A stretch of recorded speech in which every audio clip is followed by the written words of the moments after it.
Hello class 11th students, permutation and combination के third exercise के first question को हम लोग आज की वीडियो में सॉल्व करेंगे। क्वेश्चन है, how many 3 digit number can be formed by using the digits 1 to 9 if no digit is repeated. कह रहा है 3 डिजिट के आप कितने नंबर्स बना पाएंगे 1 से लेकर 9 तक के डिजिट्स का इस्तेमाल करके, बट डिजिट्स जो हैं रिपीट नहीं होने चाहिए, ऐसा क्वेश्चन में कहा है।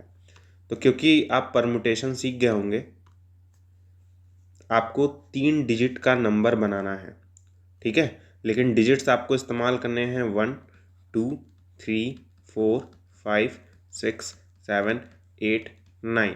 सही बात है। आपको सिर्फ और सिर्फ 9 डिजिट्स का इस्तेमाल करना है इस 3 डिजिट के नंबर को बनाने के लिए। तो टोटल 3 प्लेसेस हैं और 9 नंबर्स हैं।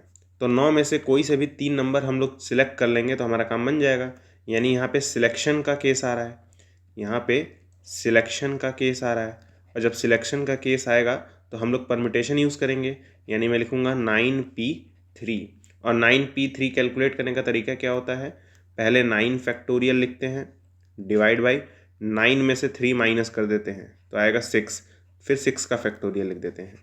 उम्मीद करता हूँ आपको 9p3 कैलकुलेट करना आता होगा। यहाँ पे अगर 9 लिखा है तो 9 का फैक्टोरियल हो जाएगा, फिर यहाँ पे 9 में से 3 माइनस कर दीजिए, 6 आ जाएगा, 6 का फैक्टोरियल हो जाएगा। और क्यों मैंने 9p3 ही लिखा, क्योंकि टोटल 9 नंबर्स थे, उनमें से 3 को सिलेक्ट करना था, ठीक है। तो 9p3 हो जाएगा। 9 फैक्टोरियल बाई 6 फैक्टोरियल कैसे कैलकुलेट करेंगे, बहुत ईजी है। 9 फैक्टोरियल को मैं लिख सकता हूँ 9 into 8 into 7 into 6 into 5 into 4 into 3 into 2 into 1, divided by 6 factorial को मैं लिख सकता हूँ 6 into 5 into 4 into 3 into 2 into 1।